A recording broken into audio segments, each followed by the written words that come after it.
G'day, Angel. Great question. So, how would you suggest getting started in buying businesses? I have a business already, but not willing to sell, would love to do something else. So, I believe that buying businesses is one of the best wealth acceleration vehicles that you can have as a business owner. Because the idea here is that when you know how to run a business successfully and you know how to grow and scale a business, you have the ability to acquire businesses typically between 1 and 3 times its profitability, resulting in assuming that you can maintain and sustain that business, resulting in anywhere between a 33% return on investment year one and 100% plus return on investment year one, depending on the growth that you can get from that business post-acquisition.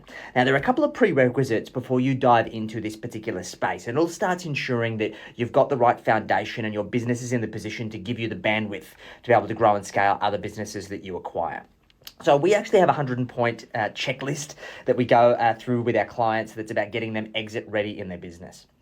Although you don't want to exit your business, you need to be in a position where your current business is basically under management, because the biggest risk that I see and the biggest mistake that I see business owners make when they go and acquire other businesses is that their business they already have isn't set up for that, and they end up splitting their focus between the businesses they own, meaning that they're not doing anything 100% to their ability. They're now splitting their focus and their bandwidth across their businesses, and they typically both end up suffering as a result.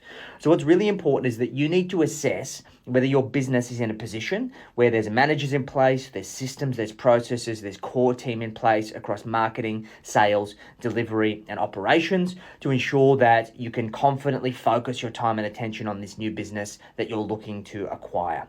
The next thing is that you need to get really clear on your philosophy for buying businesses. So we use a framework that's called the Antoniou matrix. And the Antoniou matrix basically evaluates 4 quadrants of the types of acquisitions that you can do. Quadrant number 1 is an existing product in an existing market. This is what we call the market penetration strategy. So let's say, for argument's sake, you run a construction business in Sydney.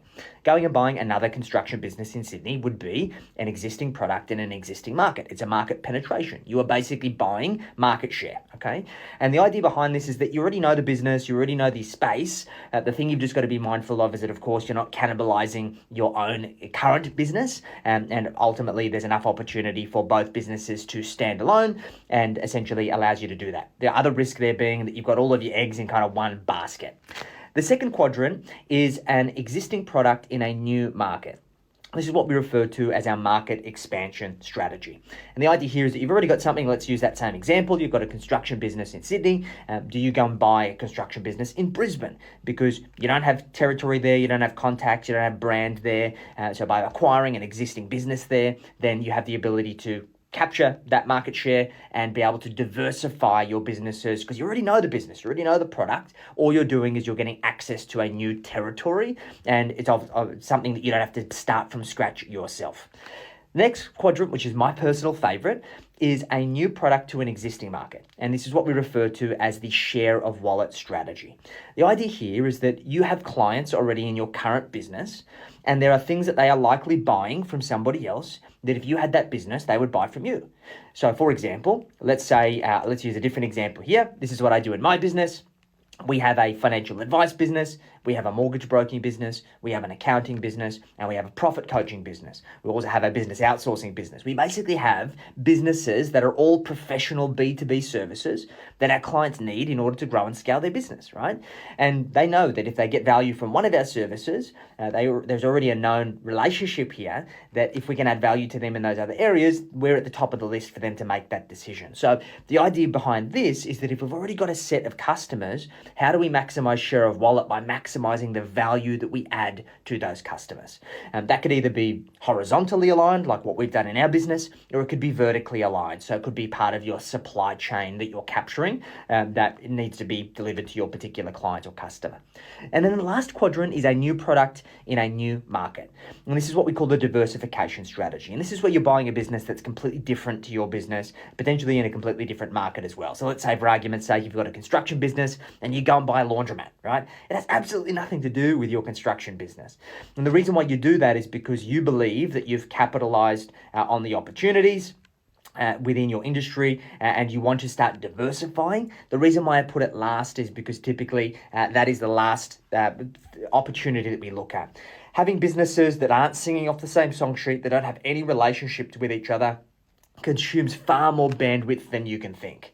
You've basically got to completely switch your hats when you think about running your business and running the new business that you are acquiring. So my personal preference is to look to acquire businesses that have some sort of strategic alliance with what you're already doing, which is not only going to allow you to manage your bandwidth, it's also going to allow you to allocate resources that you've already got available, systems, processes, frameworks, clients, customers, team, all of these things. And also, by combining those businesses together, it also gives you an opportunity to sell your group of businesses for a much higher multiple in the future if you ever choose to exit. These are strategies that we teach our clients. We typically don't start looking at acquiring other businesses until we're over 7 figures. And the reason for that is because until we get to that 7-figure mark, you likely don't have the infrastructure, the support, the systems, the structure to warrant you going out and buying other businesses.